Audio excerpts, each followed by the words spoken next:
من يهده الله فلا مضل له ومن يضلل فلا هادي له وأشهد أن لا إله إلا الله وحده لا شريك له وأشهد أن محمدا عبده ورسوله أرسله بالهدى ودين الحق ليظهره على الدين كله ولو كره المشركون اللهم صل على محمد وعلى آل محمد كما صليت على إبراهيم وعلى آل إبراهيم إنك حميد مجيد اللهم بارك على محمد وعلى آل محمد كما باركت على إبراهيم وعلى آل إبراهيم إنك حميد مجيد يا أيها الذين آمنوا اتقوا الله حق تقاته ولا تموتن إلا وأنتم مسلمون أما بعد فإن خير الحديث كتاب الله وخير الهدي هدي محمد صلى الله عليه وسلم وشر الأمور محدثاتها وكل محدثة بدعة وكل بدعة ضلالة وكل ضلالة في النار أعوذ بالله من الشيطان الرجيم بسم الله الرحمن الرحيم قل إن الخاسرين الذين خسروا أنفسهم وأهليهم يوم القيامة ألا ذلك هو الخسران المبين يا أيها الناس أوصيكم وإياي أولا بتقوى الله. ഏറെ സ്നേഹനീയനായ സത്യവിശ്വാസികളെ, സഹോദരന്മാരെ, സഹോദരിമാരെ, രക്ഷിതാക്കളെ, അള്ളാഹുവിൻ്റെ വിധിവിലക്കൽ അനുസരിച്ചുകൊണ്ടും പ്രവാചകൻ സല്ലല്ലാഹു അലൈഹി വസല്ലമയുടെ ജീവിതചര്യ പിൻപറ്റിക്കൊണ്ടും ജീവിക്കണമേ എന്ന് ആദ്യമായി എന്നോടും തുടർന്ന് നിങ്ങൾ ഓരോരുത്തരോടും ഉണർത്തുകയാണ്, വസിയ്യത്ത് ചെയ്യുകയാണ്. വീണ്ടും ഒരു തെരഞ്ഞെടുപ്പ് ചൂടിലേക്ക് നമ്മുടെ നാട് പ്രവേശിച്ചുകൊണ്ടിരിക്കുന്നു. നാടിൻ്റെ വിവിധ ഭാഗങ്ങളിൽ ഫ്ലക്സുകൾ ഉയരപ്പെട്ട് കഴിഞ്ഞു.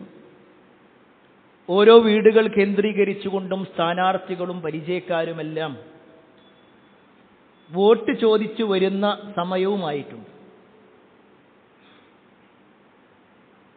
ഏതൊരു വിഷയത്തിലും എന്ന പോലെ എലക്ഷൻ്റെ വിഷയമാണെങ്കിലും തെരഞ്ഞെടുപ്പുമായി ബന്ധപ്പെട്ട കാര്യങ്ങളാണെങ്കിലും ഒരു വിശ്വാസിക്ക് ചില നിലപാടുകൾ ഉണ്ടാവണം. പ്രത്യേകിച്ച് തെരഞ്ഞെടുപ്പ് അടുത്തുകൊണ്ടിരിക്കുമ്പോൾ പലരും പല പാർട്ടിക്കാരായി പല വിഭാഗങ്ങളായി മാറിക്കൊണ്ടിരിക്കുമ്പോൾ ഒരു മുസ്ലിം എങ്ങനെയാണ്, ഒരു വിശ്വാസിയുടെ നിലപാടുകൾ, അവൻ്റെ തീരുമാനങ്ങൾ എന്തായിരിക്കണം, അതുമായി ബന്ധപ്പെട്ടുകൊണ്ട് 7 കാര്യങ്ങളെക്കുറിച്ച് സൂചിപ്പിക്കാനാണ് ഇന്നത്തെ നമ്മുടെ ഈ ഒരു ഖുതുബയിലൂടെ ഉദ്ദേശിക്കുന്നത്.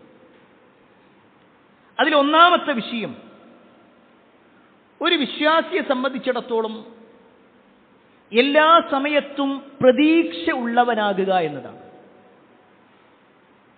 തുടക്കത്തിൽ തന്നെ ഇങ്ങനെ ഒരു കാര്യം എടുത്തു പറയാനുള്ള കാരണം, തെരഞ്ഞെടുപ്പിൻ്റെ ചർച്ചകൾ വരുമ്പോൾ തന്നെ പലരും പിന്നിലേക്ക് ഇങ്ങനെ മാറി നിൽക്കും.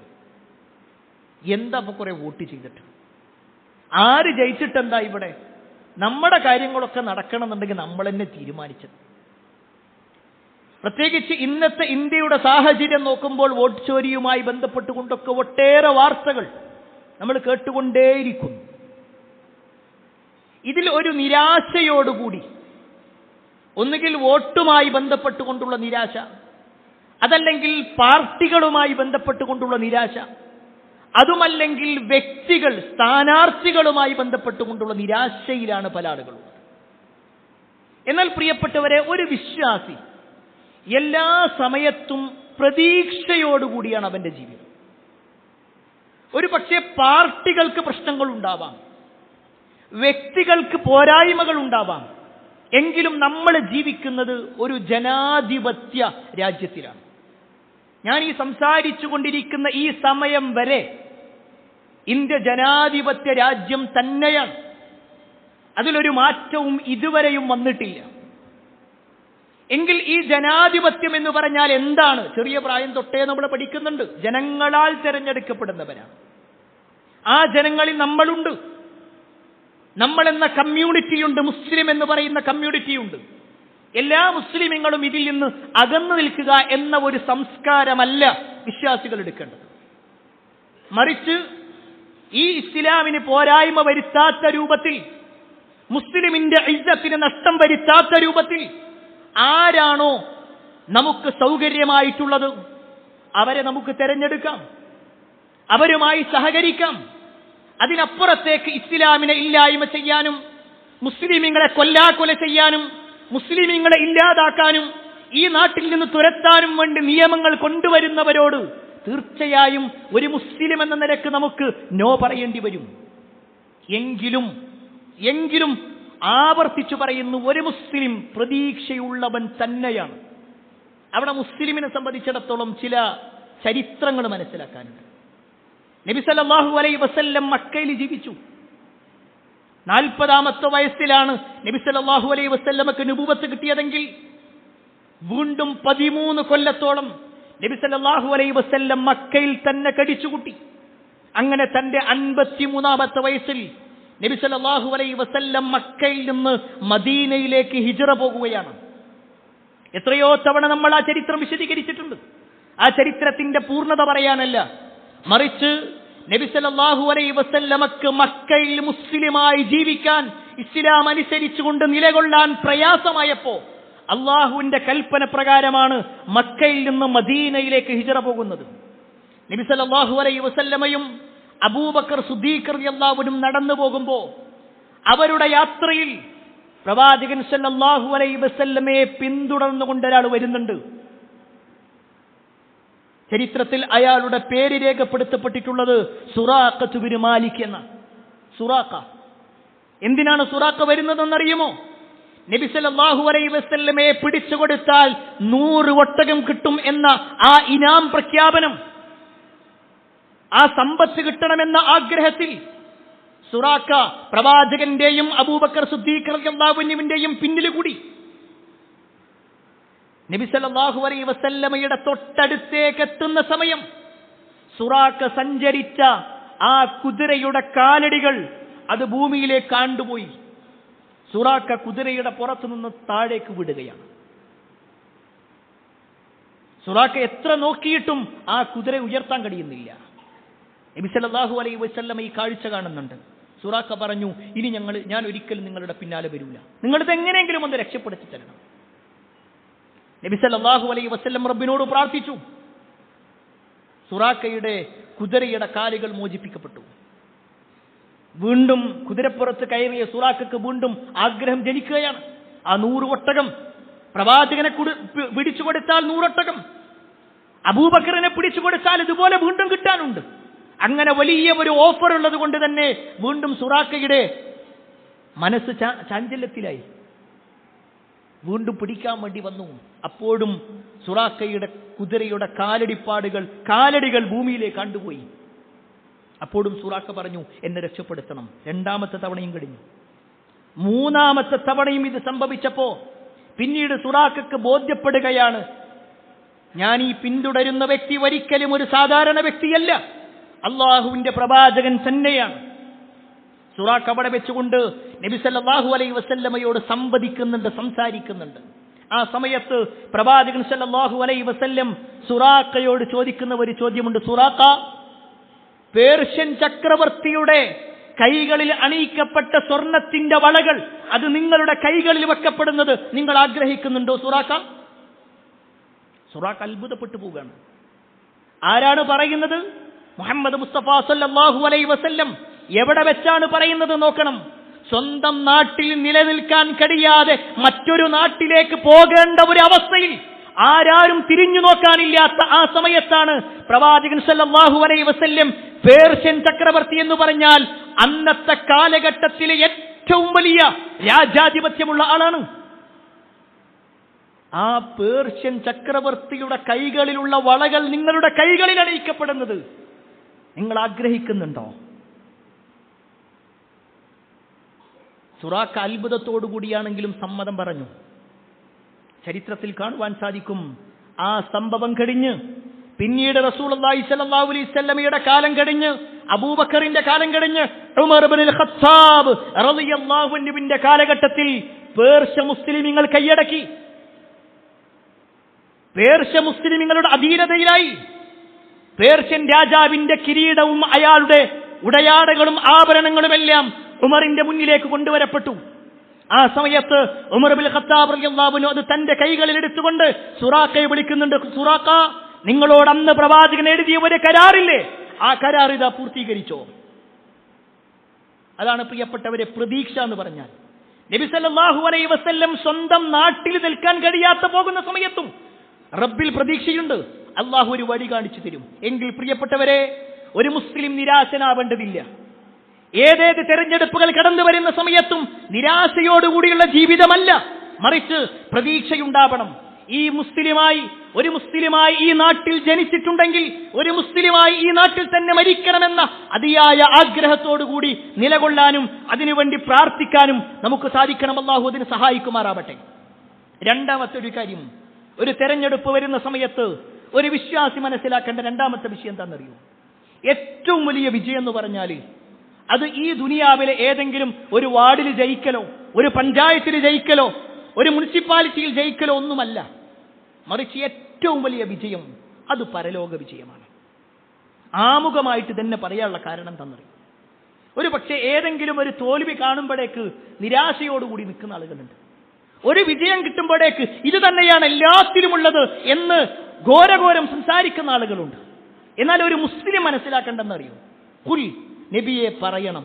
അല്ലാഹു വിശുദ്ധ ഖുർആനിലൂടെ പറയാ, മതാഉദ് ദുനിയാ ഖലീൽ വൽ ആഖിറതു ഖൈറുൽ ലിമൻ ഇത്തഖാ. പ്രവാചകരെ പറയണം, മതാഉദ് ദുനിയാ ഖലീൽ, ഈ ദുനിയാവിലെ സുഖാനുഭവങ്ങളെല്ലാം കുറവാണ്, അത് വളരെ തുച്ഛമായതാണ്. വൽ ആഖിറതു ഖൈറുൽ ലിമൻ ഇത്തഖാ, തഖ്വയുള്ള സൂക്ഷ്മത പാലിക്കുന്ന ആളുകളെ സംബന്ധിച്ചിടത്തോളം പരലോകമാണ് അവർക്ക് ഏറ്റവും വിജയമായിട്ടുള്ളത്. ഒരു വിശ്വാസി മനസ്സിലാക്കേണ്ടതാണ്. ഇവിടുത്തെ ഏതെങ്കിലും ഒരു വാർഡിൽ ജയിക്കലോ ഏതെങ്കിലും ഒരു നേതൃത്വത്തിൽ എത്തലൊന്നുമല്ല. ഒരു മുസ്ലിം എപ്പോഴും ഇവിടുന്ന് പടച്ചോനെ എന്തോ ആയിക്കോട്ടെ, ഇവിടുന്ന് നിന്റെ ജീവിതം വളരെ പരിതാപകരമാവട്ടെ, കുഴപ്പമില്ല, പക്ഷെ അവിടെ ഞാൻ കുടുങ്ങി. ഇവിടെ ചിലപ്പോൾ നമുക്ക് വീടുണ്ടാവൂല, ബേജാറാവണ്ട. അതിനേക്കാൾ ഉത്തമമായത് പടച്ചോൻ പരലോകത്ത് തരാൻ, സ്വർഗത്തിൽ തരാൻ സന്നദ്ധൻ. അള്ളാഹു നമുക്ക് നൽകുമാറാവട്ടെ. ഇവിടെ പ്രയാസങ്ങളുണ്ടാകും, ബുദ്ധിമുട്ടുകളുണ്ടാകും, പക്ഷേ ഇവിടെ എന്ത് ബുദ്ധിമുട്ടും അത് മരിക്കുന്നത് വരെയുള്ളൂ പ്രിയപ്പെട്ടവരെ.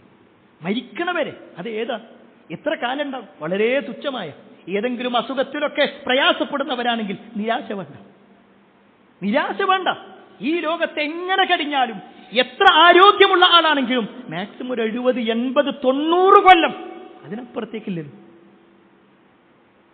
അതിനപ്പുറത്തേക്ക് ആരെ നമ്മൾ കാണുന്നു? എന്നാൽ പ്രിയപ്പെട്ടവരെ, ഈ ദുനിയാവിൽ എന്തെങ്കിലും ആകുക എന്നുള്ളതല്ല, പരലോകത്ത് നമ്മൾ രക്ഷപ്പെടുക എന്നുള്ളതായിരിക്കണം ഒരു വിശ്വാസിയെ സംബന്ധിച്ചിടത്തോളം ഏറ്റവും പ്രധാനപ്പെട്ട കാര്യം. അതുകൊണ്ട് തന്നെ ഏതെങ്കിലും ഒരു വിജയമോ പരാജയമോ നമ്മളെ നിരാശരാക്കാതെ, അതിൽ വിജയത്തിന്റെ പേരിൽ മേന്മ കാണിക്കാതെ, പരാജയത്തിന്റെ പേരിൽ നിരാശ കാണിക്കാത്തൊരു ജീവിതമാണ് ഉണ്ടാവേണ്ടത്. ഇനി മൂന്നാമത്തെ വിഷയം, തെരഞ്ഞെടുപ്പുമായി ബന്ധപ്പെട്ടുകൊണ്ട് പറയുമ്പോൾ ഏറ്റവും പ്രധാനപ്പെട്ട കാര്യം എന്താണെന്നറിയോ? ചെറിയ ഒരു നേട്ടത്തിന് വേണ്ടിയിട്ട് വലിയ നഷ്ടങ്ങൾ നമ്മൾ വരുത്തി വെക്കരുത്. ഈ ഇരിക്കുന്ന ഓരോരുത്തർക്കും ഓരോ പാർട്ടി ഉണ്ടാകും, ഓരോരുത്തർക്കും ഓരോ സ്ഥാനാർത്ഥി ഉണ്ടാകും, ഓരോരുത്തർക്കും ഓരോ നിലപാടുകൾ ഉണ്ടാകും. എന്നാൽ പ്രിയപ്പെട്ടവരെ മനസ്സിലാക്കിക്കോ, നമ്മുടെ പരലോകം നഷ്ടപ്പെടുത്തുന്ന രൂപത്തിലേക്ക് നമ്മൾ പോകാൻ പാടില്ല. വിശുദ്ധ ഖുർആനിൽ ഒരു ആയത്ത് കേട്ടോ, ഖുൽ ഇന്നൽ ഖാസിരീനല്ലദീന ഖസിറൂ അൻഫുസഹും വഅഹ്ലീഹിം യൗമൽ ഖിയാമ. ഖുൽ നബിയെ പറയണം, ഇന്നൽ ഖാസിരീൻ, തീർച്ചയായും നഷ്ടക്കാരെന്ന് പറഞ്ഞാൽ ആരാണെന്നോ, അല്ലദീന ഖസിറൂ അൻഫുസഹും വഅഹ്ലീഹിം യൗമൽ ഖിയാമ, പരലോകത്ത് സ്വന്തത്തിനും കുടുംബത്തിനുമൊക്കെ നഷ്ടം വരുത്തിയ ആളുകളാണവർ. എന്നിട്ട് പറയാണ്, അലാ, നിങ്ങൾ മനസ്സിലാക്കിക്കോ, ദാലിക ഹുവൽ ഖുസ്റാനുൽ മുബീൻ, അതാണ് ഏറ്റവും വലിയ നഷ്ടം എന്ന് പറഞ്ഞാൽ. ഈ ദുനിയാവിലുള്ള എന്തെങ്കിലും ഒരു നഷ്ടമല്ല, പരലോകത്ത് നഷ്ടം വരുത്തുന്ന രൂപത്തിലാകരുത് നിങ്ങളുടെ ജീവിതം. പ്രിയപ്പെട്ടവരിത് പറയാനൊരു കാരണമുണ്ട്. നമ്മൾ അല്ലാഹുവിന്റെ തൗഫീഖ് കൊണ്ട് നിസ്കരിക്കുന്ന ആൾക്കാരാണ്, നോമ്പെടുക്കാറുണ്ട്, സ്വതക്ക കൊടുക്കാറുണ്ട്, പല നന്മകളും ചെയ്യാറുണ്ട്.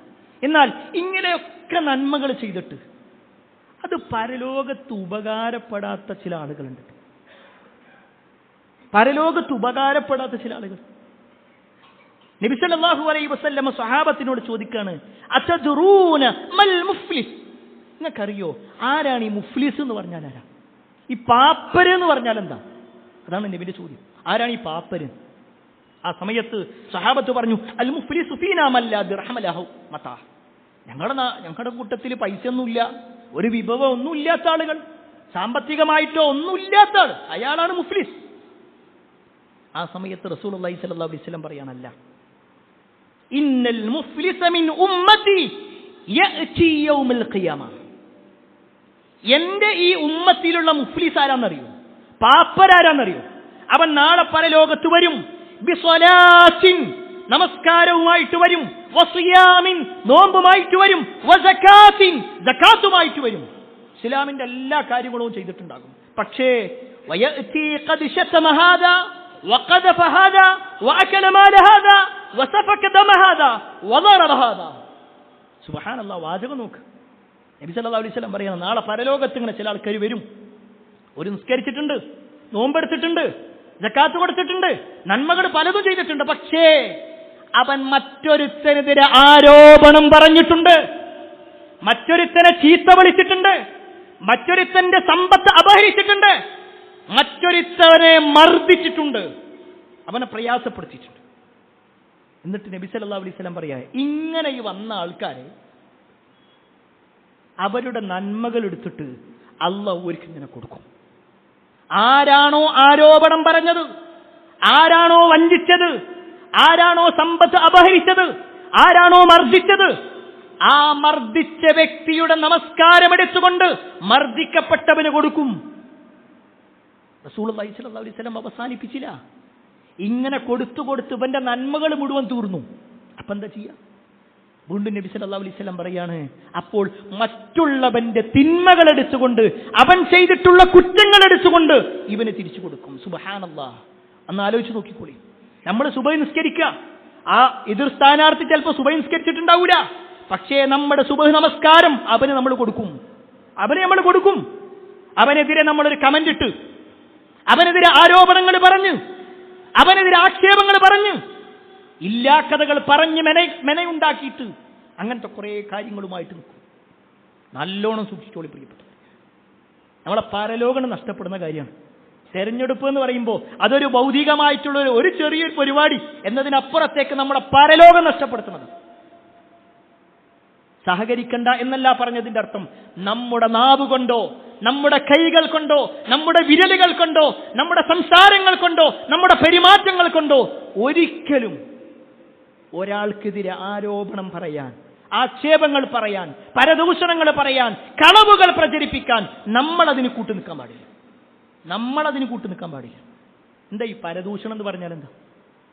ചില ആൾക്കാരൊക്കെ പറയുന്ന വാക്കുകൾ, നമ്മളിപ്പോ എന്താ ഒരു ചെയ്തതല്ലേ വിളിച്ചു പറയുന്നത്, അവര് കാണിച്ചതാ ഞങ്ങൾ പറഞ്ഞത്. ശരി, എന്താ റസൂലുള്ളാഹി സ്വല്ലല്ലാഹു അലൈഹി വസല്ലം പരദൂഷണത്തെ കുറിച്ച് പറഞ്ഞത്? നബി സല്ലല്ലാഹു അലൈഹി വസല്ലം സഹാബത്തിനോട് ചോദിക്കുകയാണ്, അതദറൂന മൽ ഗീബ, എന്താണ് പരദൂഷണം നിങ്ങൾക്ക് അറിയുമോ? ആ സമയത്ത് സഹാബത്ത് പറഞ്ഞു, അല്ലാഹു റസൂലു അലം, അല്ലാഹുവും റസൂലിനും മാത്രമേ അറിയുള്ളൂ. ആ സമയത്ത് റസൂലുള്ളാഹി സ്വല്ലല്ലാഹു അലൈഹി വസല്ലം പറയാണ്, അൽ ഗീബ, പരദൂഷണം എന്ന് പറഞ്ഞാൽ ദിക്റുക അഖാക ബിമാ യക്റഹു, നിന്റെ സഹോദരന് ഇഷ്ടമില്ലാത്ത ഒരു കാര്യം അവനെക്കുറിച്ച് നീ പറയലാണ്. ഒരാളെ കുറിച്ച് ഇഷ്ടമില്ലാത്തൊരു കാര്യം അയാൾക്ക് ഇഷ്ടമല്ല നമ്മളാ പറയുന്നത്, പക്ഷെ നമ്മൾ അതിങ്ങനെ പറഞ്ഞിടക്കാം. ഇതാണ് ഗീബത്ത്. ഇത് റസൂലുള്ളാഹി സ്വല്ലല്ലാഹു അലൈഹി വസല്ലം പറഞ്ഞപ്പോ നമ്മുടെ മനസ്സിലുള്ള അതേ സംശയം സഹാബത്തിനുണ്ടായി. ഇപ്പൊ ഞാനിത് പറയുമ്പോൾ നിങ്ങളുടെ മനസ്സിൽ എന്താണോ സംശയം, അതേ സംശയം സഹാബത്തിനുണ്ടായി. അവര് ചോദിച്ചു, അഫറഅയ്ത ഇൻ കാന ഫീ അഖി മാ അഖൂൽ, അല്ലാഹുവിന്റെ റസൂലേ, ഞങ്ങളാ പറയുന്നത് അയാളിൽ ഉള്ളതാണെങ്കിലോ?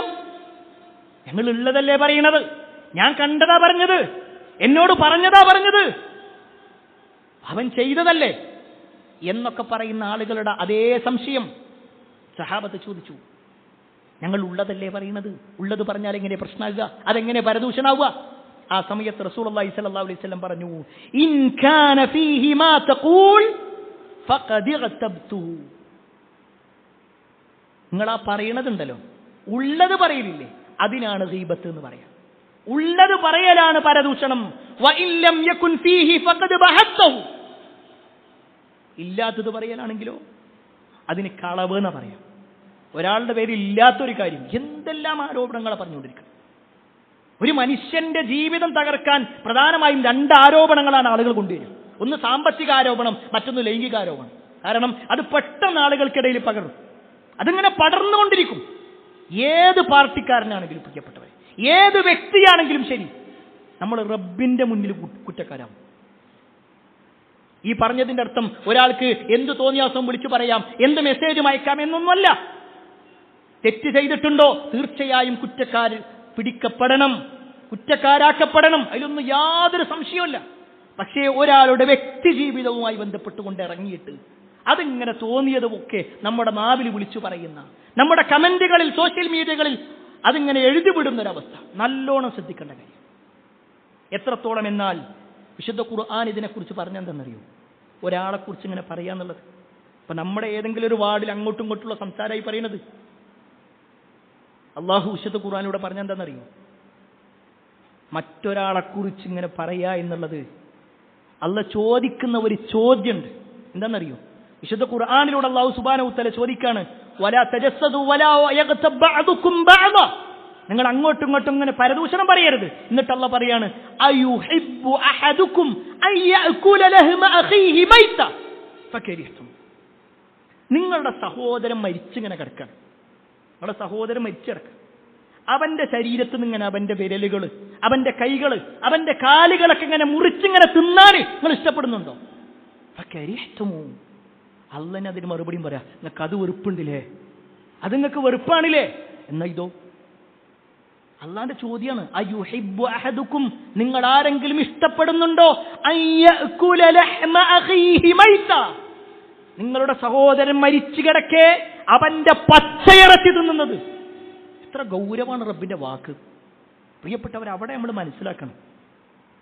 ഞാൻ മറ്റത് എതിർ പാർട്ടിക്കാരനല്ലേ, എനിക്കൊന്നും പറയാം, ഞാൻ ഭരണം നടത്തുന്ന ആളല്ലേ, ഞാൻ അതിന്റെ ആളല്ലേ, ഒന്നുമില്ല. വിശ്വാസിയാണോ പറ്റൂല, അല്ല ആ കുപ്പായ മാറ്റിക്കോ, മുസ്ലിം എന്ന ഐഡന്റിറ്റി മാറ്റിക്കോ, എന്നിട്ട് തോന്നിയത് പറഞ്ഞു, ഒരു കുഴപ്പമില്ല. പക്ഷെ മുസ്ലിമാണോ, അവന്റെ നാവ് നിയന്ത്രിക്കണം, അവന്റെ സംസാരം നിയന്ത്രിക്കണം, നിയന്ത്രിച്ചേ പറ്റൂ. അപ്പോഴവൻ മുസ്ലിമാക്കുന്നത്. മുസ്ലിം എന്ന് പറഞ്ഞാൽ കീഴൊതുങ്ങിയവൻ, അല്ലാഹു റസൂൽ എന്താ പറഞ്ഞത് അതിനനുസരിച്ച് ജീവിക്കുന്നവൻ. എങ്കിൽ പ്രിയപ്പെട്ടവരെ, ഇതിന്റെ ഗൗരവം നമ്മൾ മനസ്സിലാക്കിയേ പറ്റൂ. എത്രത്തോളം എന്നാൽ ശൈഖ് ഇബ്നു ഉസൈമീൻ റഹ്മത്തുള്ളാഹി പറഞ്ഞൊരു വാചകമുണ്ട്, അൽ ഗീബതു മിനൽ കബായിർ. നമ്മൾ വൻപാപം എന്നൊക്കെ പറഞ്ഞു കഴിഞ്ഞാൽ അത് മദ്യപാനമാണ്, അല്ലെങ്കിൽ പലിശയാണ്, അല്ലെങ്കിൽ വ്യഭിചാരമാണ്. ഇതൊക്കെയാണ് വൻപാപമായിട്ട് നമ്മൾ കാണുന്നത്. അല്ല, അൽ ഗീബതു മിനൽ കബായിർ, പരദൂഷണം പറയുക എന്നുള്ളത്, മറ്റുള്ളവനെ കുറിച്ച് ഇങ്ങനെ പറഞ്ഞു നടക്കുക എന്നുള്ളത്, അത് വൻപാപത്തിൽപ്പെട്ടതാണ്. എത്രത്തോളം എന്നാൽ അല്ലതി ലാ തുകഫിറുഹ സ്വലാത്ത വല സ്വദഖ വല സിയാമ വല ഹജ്ജ്, നിസ്കരിച്ചാലും നോമ്പെടുത്താലും സദഖ കൊടുത്താലും എന്തിനേറെ അവൻ ഹജ്ജ് ചെയ്താലും ഇത് പരിഹരിക്കപ്പെടില്ല. മറ്റൊരാളെ കുറിച്ച് പറഞ്ഞിട്ടുണ്ടോ അയാളെ പൊരുത്തപ്പെടിക്കന്നെ വേണം. അത്ര ഗൗരവമുണ്ട് പ്രിയപ്പെട്ടവർ. ഇതൊരു തമാശയല്ല. ചില പണ്ഡിതന്മാർ വിശദീകരിച്ചത് കാണാൻ പറ്റും. കടത്തിനേക്കാൾ വലിയ ഗൗരവമാണ്. കടത്തിനേക്കാൾ വലിയ ഗൗരവം. കാരണം കടം നമ്മൾ വാങ്ങിയിട്ടുണ്ടോ തിരിച്ചു കൊടുത്താൽ തീരും. പക്ഷെ ഇതോ, ഒരാൾക്കെതിരെ നമ്മളൊരു ആരോപണം പറഞ്ഞു, ഒരാക്ഷേപം പറഞ്ഞു, പരദൂഷണം പറഞ്ഞു, അത് മറ്റൊരാളെ ഏറ്റെടുത്തു, അതിങ്ങനെ ചെങ്ങലയായിട്ട് പോകും. നമ്മൾ ഇയാളോട് സോറി പറഞ്ഞിട്ട് കാര്യമില്ല, നമ്മൾ അല്ലാഹുവിനോട് തൗബ ചെയ്തിട്ട് കാര്യമില്ല. അതുകൊണ്ട് നാവിനെ സൂക്ഷിക്കണം, നമ്മുടെ പരലോകം നഷ്ടപ്പെടുത്തരുത്. കളവുകൾ പ്രചരിപ്പിക്കുന്നതിന് സൂക്ഷിക്കണം. സത്യമാണോ അല്ലേ അന്വേഷിക്കണം. ഞാനിത് പറയേണ്ടതുണ്ടോ ഇല്ലേ എന്നിട്ട് 2 വട്ടം ആലോചിച്ചിട്ട് പറഞ്ഞാൽ മതി. ഒരു മെസ്സേജൊക്കെ ഇങ്ങനെ ടൈപ്പ് ചെയ്യാൻ ഇങ്ങനെ കൈകൾ ഇങ്ങനെ തരിക്കണ സമയത്ത് വീണ്ടും ആലോചിക്കണം, ഞാൻ അങ്ങനത്തെ ഒരു കമന്റ് ഇടണോ വേണ്ടേ. നമ്മളൊരു കമന്റ് എന്ന് പറഞ്ഞാൽ അത് കേവലം ഒരു കമന്റ് അല്ല, നമ്മുടെ ഒരു അഭിപ്രായമാണ്. നമ്മുടെ കോണ്ടാക്ട് ലിസ്റ്റിൽ അല്ലെങ്കിൽ നമ്മുടെ സോഷ്യൽ മീഡിയ അക്കൗണ്ടിൽ നമ്മുടെ ഫോളോ ചെയ്യുന്ന 4000 ആളുകളുണ്ടെങ്കിൽ ആ 4000 ആളുകൾക്ക് മുന്നിൽ നമ്മളൊരു അഭിപ്രായം പ്രകടിപ്പിക്കണം. അതുകൊണ്ട് പ്രിയപ്പെട്ടവരെ, ആ കാര്യങ്ങൾ വളരെ വളരെ ഗൗരവത്തിൽ നമ്മൾ മനസ്സിലാക്കണം. ഏറ്റവും ലളിതമായിട്ട് പറഞ്ഞാൽ, ആരാന്റെ ഭൗതികമായ ഒരു കാര്യത്തിന് വേണ്ടിയിട്ട്, ആരാന്റെ ഒരു നേട്ടത്തിന് വേണ്ടിയിട്ട് അവനവന്റെ പരലോകം നഷ്ടപ്പെടുത്തണ്ട. അവന് കിട്ടും, അവൻ അധികാരത്തിലെത്തി, അവൻ പല നേട്ടങ്ങളും ഉണ്ടാക്കും, പക്ഷെ നമ്മുടെ പരലോകം പോയി കിട്ടും. അതുകൊണ്ട് പ്രിയപ്പെട്ടവരെ, ഈ കാര്യം നമ്മൾ നല്ലോണം ശ്രദ്ധിക്കണം. 4ാമത്തെ വിഷയം, തെരഞ്ഞെടുപ്പുമായി ബന്ധപ്പെട്ടുകൊണ്ട് ഒരു വിശ്വാസി മനസ്സിലാക്കേണ്ട ഏറ്റവും പ്രധാനപ്പെട്ട കാര്യമാണ് അധികാരം എന്ന് പറഞ്ഞാൽ അതൊരു അമാനത്താണ്. എല്ലാവർക്കും അധികാരം കിട്ടണമെന്ന് ആഗ്രഹമുണ്ട്. എന്തിൻ്റെങ്കിലൊക്കെ ഒരു നേതൃത്വം കിട്ടുക. മിനിമം 3 മക്കളുണ്ടെങ്കിൽ അതിൽ മൂത്ത ആൾക്ക് 2 ആളെ ഒരു ഇന്റെ കീഴില എന്ന് പറയാം. വാപ്പാക്ക് ഞാൻ എൻ്റെ വീടിന്റെ അധികാരിയാണ്. അധികാരം നല്ലതാണ്, അതിങ്ങനെ ആസ്വദിക്കുമ്പോൾ നല്ലതാണ്. പക്ഷെ നബി സല്ലല്ലാഹു അലൈഹി വസല്ലം പറഞ്ഞ എന്താ അറിയോ, അത് വല്ലാത്തൊരു വിഷമമായിരിക്കുന്നു. പരലോകത്ത് സ്വർഗം നഷ്ടപ്പെടുത്തും. അധികാരം വേണ്ട എന്നല്ല, അധികാരത്തിന് വേണ്ടി വടംപിരി അല്ലെ നമ്മൾ കണ്ടുകൊണ്ടിരിക്കുകയാണ് ഓരോ ദിവസവും പത്രത്താളുകളിലൂടെ. ഏതെങ്കിലും ഒരു പാർട്ടിക്കാരൻ തനിക്ക് സീറ്റ് കിട്ടിയില്ല എന്നാ വേഗം അപ്പുറത്തേക്ക് ചടും, വേഗം വേറെ ആളുകളെ കൂട്ടുന്നു, വേറെ ടീമുണ്ടാക്കുന്നു. എല്ലാവർക്കും അധികാരം. എന്താണ് ഇവിടെ കിട്ടാനുള്ളത്? തെരഞ്ഞെടുപ്പിൽ ജയിച്ചിട്ട് അവർക്ക് മാസം കിട്ടുന്ന വരുമാനം എത്രയാണെന്ന് ചോദിച്ചാൽ ഒരു പക്ഷേ സാധാരണ ഒരു മനുഷ്യൻ ജോലി ചെയ്യുമ്പോൾ അയാൾക്ക് ഒരു മാസം കിട്ടുന്ന ശമ്പളത്തിന്റെ പകുതി ഉണ്ടാവുള്ളൂ. പിന്നെന്തുകൊണ്ടാ? ജനങ്ങളെ സേവിക്കണമെന്നാണോ? ജനങ്ങളെ സേവിക്കണമെന്ന ഉദ്ദേശമാണോ? അല്ല, ഈ ദുനിയാവ് എന്തൊക്കെയോ നടന്നു എങ്കിൽ പ്രിയപ്പെട്ടവരെ മനസ്സിലാക്കിക്കോ, ആ ഉദ്ദേശത്തിലാണെങ്കിൽ അത് നഷ്ടമായിരിക്കും. നമുക്ക് ആ ഉദ്ദേശത്തിലാണെങ്കിൽ നഷ്ടമായിരിക്കും. നബി സല്ലല്ലാഹു അലൈഹി വസല്ലമയുടെ അടുക്കലേക്ക് അബൂദർ ഗഫാരി റളിയല്ലാഹു അൻഹു, നമ്മൾ കേട്ടിട്ടുണ്ട് അദ്ദേഹത്തിന്റെ ചരിത്രം പലപ്പോഴും. നബി സല്ലല്ലാഹു അലൈഹി വസല്ലം ഇങ്ങനെ ഓരോരുത്തരും ഇങ്ങനെ ഗവർണർമാരാക്കിയിട്ട് ഇങ്ങനെ പല ആളുകളെയും പലരോടത്തും ഇങ്ങനെ പറഞ്ഞേക്കും. ആ സമയത്ത് അബൂദർ റളിയല്ലാഹു അൻഹു വിളിച്ചിട്ട് ചോദിക്കണം, യാ റസൂലല്ലാഹ് അലാ തസ്തഅമിൽനി, അല്ലാഹുവിന്റെ റസൂലേ നിങ്ങൾ ഇന്നെന്താ എവിടെ ഏൽപ്പിക്കാത്തെ? എനിക്കൊരു ഗവർണർ സ്ഥാനം, എനിക്കെന്തെങ്കിലുമൊക്കെ ഒന്ന് തരും. അബൂദർ റളിയല്ലാഹു അൻഹു ചോദ്യ. ആ സമയത്ത് റസൂലുള്ളാഹി സ്വല്ലല്ലാഹു അലൈഹി വസല്ലം അദ്ദേഹത്തിന്റെ തോളിൽ ഇങ്ങനെ പിടിച്ചിട്ട് പറയാണ്, യാ അബൂദർ ഇന്നക ദഈഫുൻ, അബൂദർ നിങ്ങളൊരു ദുർബല മനസ്സാണ്, ദുർബലനാണ്. വഇന്നഹ അമാനത്തുൻ വഇന്നഹ യൗമൽ ഖിയാമ ഖിസിയും വനദാമ. സുബ്ഹാനല്ലാഹ്, വാക്ക് ശ്രദ്ധിച്ചോ. ഈ അധികാരം എന്ന് പറഞ്ഞാൽ അതൊരു അമാനത്താണ്. അത് നാളെ പരലോകത്ത് വല്ലാത്ത നഷ്ടം വരുത്തും. അതുകൊണ്ടാണ് ഉമർ ഇബ്നുൽ ഖത്താബ് റളിയല്ലാഹു അൻഹു മരണാസന്നനായി കിടക്കുമ്പോൾ അദ്ദേഹത്തിന്റെ പിൻഗാമിയായി ആരെ നിശ്ചയിക്കണമെന്ന് ചോദിക്കുന്ന കൂട്ടത്തിൽ 6 ആളുകളെ നിയമിച്ച കൂട്ടത്തിൽ ചില ആളുകൾ പറഞ്ഞു ഇബ്നു ഉമറിനെ കൂടി അതിലേക്ക് ചേർക്കുക, അബ്ദുല്ലാഹി ഇബ്നു ഉമർ അഥവാ ഉമറിന്റെ മകനെ കൂടി അതിലേക്കൊന്ന് ചേർക്കുക, അദ്ദേഹത്തിന് ഒരു അധികാരം കൊടുക്കുക, അദ്ദേഹത്തിന് വേണമെങ്കിൽ ഒരു ചാൻസ് കൊടുക്കുക. ഉമർ പറയണോ, വേണ്ട, അള്ളാന്റെ അടുക്കൽ ഈ ഉമർ തന്നെ മതി. ഈ ഉമറിന്റെ കുടുംബത്തിൽ അള്ളാന്റെ അടുക്കൽ കുറ്റക്കാരനായി മാറുമെന്നുള്ള പേടിയില്ല ഞാൻ തന്നെയുള്ള, നിന്റെ മകനും കൂടി വേണ്ട. അവിടെയാണ് ഇന്ന് മക്കളും പേരമക്കളും മരുമക്കളൊക്കെയായി എല്ലാവരും അധികാരത്തിന് വേണ്ടി ഇങ്ങോട്ട് നിൽക്കണം. ഞാൻ ഏതെങ്കിലും വ്യക്തികളെയല്ല പറയുന്നത്, പാർട്ടിയല്ല പറയുന്നത്. പക്ഷെ നമ്മൾ ഒരു വിശ്വാസി മനസ്സിലാക്കണം, ഇതൊരു നിദാമയാണ്, അങ്ങേയറ്റത്തെ നഷ്ടങ്ങൾ ഉണ്ടാക്കുന്ന ഒരു കാര്യമായിക്കൊണ്ട് നബി സല്ലല്ലാഹു അലൈഹി വസല്ലം പറഞ്ഞു. എങ്ങനെ? ഇല്ലാ മൻ അഖദഹാ ബിഹഖ്ഖിഹാ വഅദ്ദല്ലദി അലൈഹി ഫീഹാ. ആ ഒരു ഉത്തരവാദിത്തം കൃത്യമായിട്ട് നിർവഹിക്കണില്ലെങ്കിൽ അപ്പൊ കുറ്റകരമാണ്. അതല്ല, ഉത്തരവാദിത്തം കൃത്യമായിട്ട് മുന്നോട്ട് പോകുകയാണോ അയാളെ സംബന്ധിച്ചിടത്തോളം അതൊരു ഖൈറാണ്. ഒരിക്കൽ റസൂലുള്ളാഹി സ്വല്ലല്ലാഹു അലൈഹി വസല്ലമയുടെ അടുക്കിലേക്ക് ഒരാൾ വന്നിട്ട് ചോദിക്കുന്നുണ്ട്. പ്രത്യേകിച്ച് ഈ ഭാഗം നമ്മൾ മനസ്സിലാക്കാനുള്ള കാരണം എന്താണെന്നറിയോ? ഈ അമാനത്താണെന്ന് പറയും. എല്ലാവരും അമാനത്തിന്റെ കാര്യം ഇങ്ങനെ പറയും. എത്രത്തോളം എന്നാൽ നാളെ പരലോകത്ത് സിറാത്ത് പാലത്തിന്റെ മുകളിലൂടെ പോകുമ്പോൾ ആ സിറാത്ത് പാലത്തിന്റെ അപ്പുറത്തും ഇപ്പുറത്തും ഉണ്ടാകുക ഒന്ന് അമാനത്താണ്, മറ്റൊന്ന് കുടുംബ ബന്ധമാണ്. ഇത് നിർവഹിച്ചിട്ടില്ലെങ്കിൽ, കുടുംബ ബന്ധം പുലർത്താത്ത ഒരാളാണെങ്കിൽ ആ സിറാത്ത് പാലത്തിന്റെ മുകളിലേക്കൊണ്ട് കയറുമ്പോൾ ആ കുടുംബ ബന്ധം അയാളുടെ തോളിലേക്കാണ് ചാടുന്ന, അയാളെ പിടിച്ച് നരകത്തിലേക്ക് വലിച്ചെറിയും. അമാനത്ത് നിർവഹിക്കാത്തവരാണെങ്കിൽ അതേപോലെ അയാൾ അനുഭവിക്കും. അള്ളാഹു കാത്തിരക്ഷിക്കുമാറാവട്ടെ. പ്രിയപ്പെട്ടവരെ, നബി സല്ലല്ലാഹു അലൈഹി വസല്ലമയോട് ഒരാൾ വന്നിട്ട് ചോദിക്കാണ്, അള്ളാഹിന്റെ റസൂൽ എപ്പോഴാണ് അന്ത്യദിനം സംഭവിക്കുക? എപ്പോഴാണ് അന്ത്യദിനം സംഭവിക്കുക? ആ സമയത്ത് റസൂലുള്ളാഹി സ്വല്ലല്ലാഹു അലൈഹി വസല്ലം ഒന്നും മിണ്ടാതെ അങ്ങനെ നടന്നു. അപ്പൊ സ്വഹാബിമാർ ഇങ്ങനെ കേൾക്കുന്നുണ്ട്. സ്വഹാബത്ത് പറഞ്ഞു, നബി കേട്ടിട്ടില്ല എന്നാ തോന്നുന്നു. വേറെ ചില ആൾക്കാർ പറഞ്ഞു, നബി കേട്ടിട്ടുണ്ട്, പക്ഷെ ആ ചോദ്യം നബിക്ക് ഇഷ്ടപ്പെട്ടിട്ടില്ല. ഇങ്ങനെ അങ്ങോട്ടും ഇങ്ങോട്ടും ഉള്ള പല അഭിപ്രായങ്ങൾ വരിക. കുറച്ച് കഴിഞ്ഞപ്പോൾ നബി സല്ലല്ലാഹു അലൈഹി വസല്ലം തിരിച്ചു വന്നു. എന്നിട്ട് ചോദിക്കാണ്, ഐന സായിലു അനിസാ, ആ അന്ത്യദിനത്തെ കുറിച്ച് ചോദിച്ചില്ലേ, അയാൾ എവിടെയെന്ന് ചോദിച്ചു. അപ്പോൾ അയാൾ ഉടനെ നബിന്റെ മുന്നിലേക്ക് വന്നിട്ട് പറഞ്ഞു, നബി അവിടെ ഉണ്ട്. ആ സമയത്ത് നബി സല്ലല്ലാഹു അലൈഹി വസല്ലം പറയാണ്, അന്ത്യദിനം എപ്പോഴാണെന്നറിയോ? ഫഇദാ ളിയഅതിൽ അമാന ഫൻതദിരി സാ, അമാനത്ത് നിർവഹിക്കപ്പെടാത്തത് നിങ്ങൾ കണ്ടാൽ ഉറപ്പിച്ചോ, അത് അന്ത്യദിനത്തിന്റെ അടയാളമാണ്. അമാനത്ത് നിർവഹിക്കാത്തരിക്കും. അപ്പൊ വീണ്ടും സഹാബത്ത് ചോദിക്കണേ, കൈഫ ഇളാഅതുഹ, അതെങ്ങനെയാണ് ആ ഒരു ഈ അമാനത്ത് നഷ്ടപ്പെടുക എന്ന് പറഞ്ഞാൽ എന്താണ് ശരിക്കും? ആ സമയത്ത് നബി സല്ലല്ലാഹു അലൈഹി വസല്ലം പറയാണ്, ഇദാ ഉസ്തിദൽ അംറു ഇലാ ഗൈരി അഹ്ലി ഫൻതദിരി സാ, അധികാരം, നേരെ ശ്രദ്ധിച്ചോളി പ്രിയപ്പെട്ട, അധികാരം അതിന് പറ്റാത്ത ആളുകളിലേക്ക് ഏൽപ്പിക്കപ്പെടാം. അതിന് പറ്റാത്ത ആളുകൾ എല്ലാവരും നോക്കെന്താണെന്നറിയോ? അയാളെ പറ്റുമല്ലേ എന്നുള്ളതല്ല, അയാൾ ഇന്റെ പാർട്ടിക്കാരനാണ്, അയാളെ കൊണ്ട് എനിക്കെന്തെങ്കിലും ഉപകാരം ഉണ്ടാവും, അയാൾ എന്റെ കുടുംബക്കാരനാണോ, ഇതൊക്കെ നോക്കണേ. അയാൾ അതിന് പറ്റുമല്ലേ എന്നുള്ളതല്ല, അതാ പറയുന്നത്. അതാ റസൂലുള്ളാഹി സ്വല്ലല്ലാഹു അലൈഹി വസല്ലം പറയും, ഇദാ ഉസ്തിദൽ അംറു ഇലാ ഗൈരി അഹ്ലി, അതിന്റെ അഹ്ലികാരല്ലാത്തവരിലേക്ക് നേതൃത്വം നൽകപ്പെടും. അവര് നേതാക്കന്മാരായി മാറും. അത് കേവലം ഏതെങ്കിലും ഒരു വാർഡിന്റെ വിഷയത്തിൽ മാത്രമല്ല, രാഷ്ട്രീയത്തിന്റെ വിഷയത്തിൽ മാത്രമല്ല, മത നേതാക്കന്മാരാണെങ്കിലും ശരി, പള്ളിയുടെ നേതാക്കന്മാരാണെങ്കിലും ശരി, സംഘടനാ നേതാക്കന്മാരാണെങ്കിലും ശരി, അതിലൊന്നും സംശയമല്ല. ഏൽപ്പിക്കപ്പെടാൻ പറ്റാത്ത ആളുകൾ നേതാക്കന്മാരായിട്ട് മാറും. അന്ത്യദിനത്തിന്റെ അടയാളമായി റസൂലുള്ളാഹി സ്വല്ലല്ലാഹു അലൈഹി വസല്ലം പഠിപ്പിച്ചിട്ടുണ്ടെങ്കിൽ അതും ഗൗരവത്തോടു കൂടി നമ്മൾ മനസ്സിലാക്കണം. എന്നാൽ പ്രിയപ്പെട്ടവരെ, ഈ പറഞ്ഞതിന്റെ അർത്ഥം ഒരു അധികാരവും ലഭിക്കണ്ട എന്നോ മത്സരിക്കണ്ട എന്നോ അല്ല. അഞ്ചാമത്തെ വിഷയം അതുമായി ബന്ധപ്പെട്ടുകൊണ്ടാണ്. ചില ആളുകൾ ഒരു പക്ഷെ നമ്മളെ ഏൽപ്പിക്കപ്പെട്ടു, ജനങ്ങൾ നമ്മളെ തെരഞ്ഞെടുത്തു, നമ്മുടെ ഉദ്ദേശം ശുദ്ധിക്കനുസരിച്ചുകൊണ്ട് ഉത്തരവാദിത്തം ഏറ്റെടുത്തു എങ്കിൽ ആ വാഗ്ദാനങ്ങൾ പാലിക്കണം. വാഗ്ദാനങ്ങൾ പാലിക്കാനുള്ളത് ആയത്തുൽ മുനാഫിഖി തലാസുൻ ഇദാ ഹദ്ദസ കദബ വഇദാ വഅദ അഖ്ലഫ. മുനാഫിക്കിന്റെ ലക്ഷണം എന്താണെന്നറിയോ?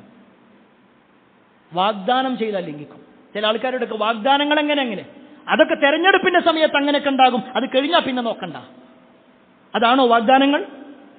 വാക്കു പറഞ്ഞ പാലിക്കണം. മുസ്ലിമാണോ അതിന് ഗൗരവം കൂടും. നമ്മളങ്ങനെ ഏറ്റെടുത്തു കഴിഞ്ഞാൽ പിന്നെ ഒരുപാട് നന്മകൾ ചെയ്യാനുള്ളൊരവസരമാണ്. ഒരു ഉത്തരവാദിത്വം ഏറ്റെടുത്തു കഴിഞ്ഞാൽ ജനങ്ങൾക്ക് എന്തെല്ലാം ചെയ്യാൻ പറ്റും. ഒരു പക്ഷേ ചികിത്സാ സഹായങ്ങളായിരിക്കാം, വീട് വെച്ചു കൊടുക്കലാവാം, റോഡ് നന്നാക്കലാവാം, വെള്ളം എത്തിച്ചു കൊടുക്കലാവാം, എന്ത് തന്നെയാണെങ്കിലും പ്രിയപ്പെട്ടവരെ, അങ്ങനെ ഒരാള് നേതൃത്വത്തിൽ വന്നാൽ അയാൾ മനസ്സിലാക്കേണ്ടെന്നറിയോ? പടച്ച റബ്ബേ, ഇതിലൂടെ എനിക്ക് എന്റെ സ്വർഗം നന്നാക്കാം. ഒരു നേതൃത്വം കിട്ടിയാൽ അതാ ചിന്തിക്കണ്ടേ. മറ്റൊരാളെ സഹായിക്കാൻ, മറ്റുള്ളവർക്ക് ഉപകാരം ചെയ്യാൻ, അതിലൂടെ എന്റെ കീശ വീർപ്പിക്കുക, എന്റെ അക്കൗണ്ട് നന്നാക്കുക, എന്റെ മക്കളെ നന്നാക്കുക അല്ല. അതിലൂടെ എനിക്കൊന്നും വേണ്ട, എന്റെ പരലോകം നേതാക്കണം, അതിന് പാവങ്ങളെ ഞാൻ സഹായിക്കാം. ആ ഒരു ചിന്തയിലായിരിക്കണം പ്രവർത്തകന്മാരും നേതാക്കന്മാരും ഉണ്ടാവേണ്ടത്. അല്ലാഹു സുബ്ഹാനഹു തആല എല്ലാ അർത്ഥത്തിലും ഒരു മുസ്ലിമായി നിലകൊള്ളാനുള്ള തൗഫീക്ക് നമുക്ക് ഏവർക്കും നൽകുമാറാവട്ടെ.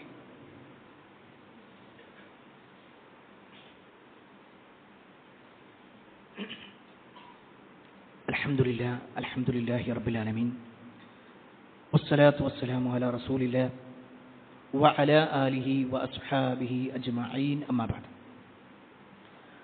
പ്രിയപ്പെട്ട സഹോദരങ്ങളെ, സത്യവിശ്വാസികളെ, അള്ളാഹുവിൻ്റെ വിധിവിലക്കനുസരിച്ചുകൊണ്ടും പ്രവാചകൻ സല്ലല്ലാഹു അലൈഹി വസല്ലമയുടെ ജീവിതചര്യ പിൻപറ്റിക്കൊണ്ടും ജീവിക്കണമേ എന്ന് ഒരിക്കൽ കൂടി എന്നോടൊന്നുപോലെ നിങ്ങൾ ഓരോരുത്തരോടും ഉണർത്തുകയാണ്, വസിയ്യത്ത് ചെയ്യുക. ഇലക്ഷനുമായി ബന്ധപ്പെട്ടുകൊണ്ട് ഒരു മുസ്ലിം എന്ന നിലക്ക് നമ്മൾ ശ്രദ്ധിക്കേണ്ടതായ ചില കാര്യങ്ങളെക്കുറിച്ചാണ് ഓർമ്മപ്പെടുത്തിയത്. അതിൽ ആറാമത്തെ ഒരു കാര്യം എന്താണെന്ന് വെച്ച് കഴിഞ്ഞാൽ, ഇലക്ഷൻ്റെ പ്രചരണത്തിനും മറ്റൊക്കെ ഇറങ്ങിയിട്ട് നമ്മുടെ നിസ്കാരം മുടക്കുന്ന, നമ്മുടെ ആരാധനാകർമ്മങ്ങൾ ഇല്ലാതാക്കുന്ന അവസ്ഥ ഉണ്ടാകാൻ പാടില്ല. പല ആളുകളും ഇങ്ങനെ ജമാഅത്ത് നടക്കുന്നുണ്ടാകും, ആ സമയത്താണ് ഇങ്ങനെ ആഘോഷ പരിപാടികൾ ഉണ്ടാകുക. മറ്റുള്ളവർക്കൊരു പക്ഷേ അത് അനുവദിക്കപ്പെട്ടതായിരിക്കാം, ഇതര മതത്തിൽപ്പെട്ട ആളുകൾക്ക്, കാരണം അവർക്ക് ആ സമയത്ത് നിസ്കാരമില്ല. എന്നാൽ മുസ്ലിം അങ്ങനെയല്ല. നമ്മൾ മുസ്ലിമാണോ, ബാങ്ക് കൊടുക്കുന്നുണ്ടെങ്കിൽ നമ്മൾ പള്ളിയിലെത്തണം. കാരണം റസൂലുള്ളാഹി സ്വല്ലല്ലാഹു അലൈഹി വസല്ലം കൃത്യമായിട്ട് പറഞ്ഞു, ഇന്ന ബൈന റജുലി വബൈന ശിർക്കി വൽ കുഫർ തർക്കു സ്വലാ.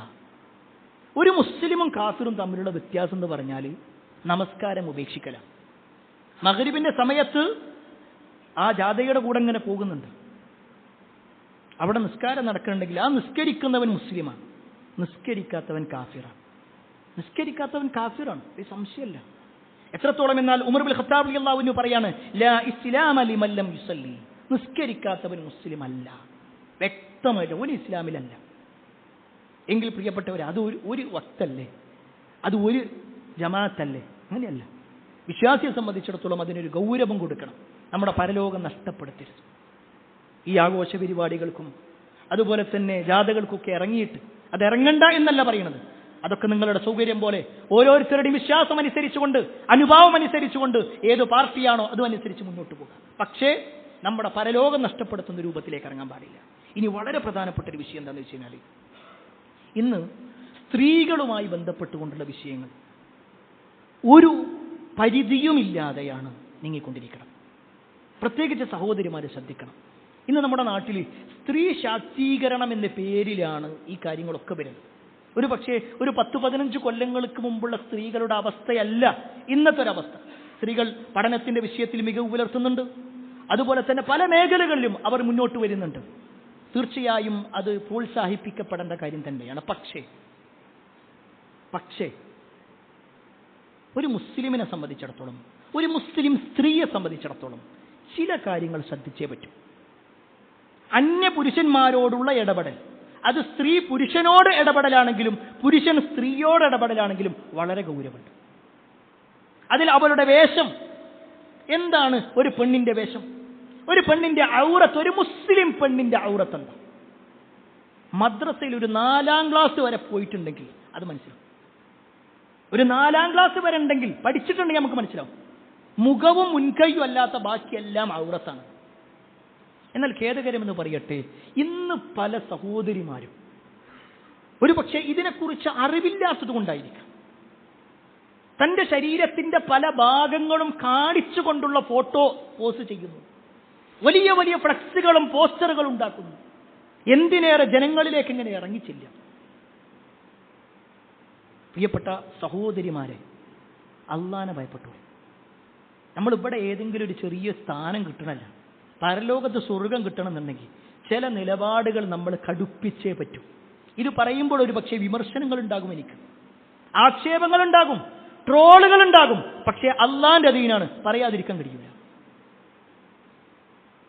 നമ്മളെന്താ റബ്ബിനോട് പറയാ?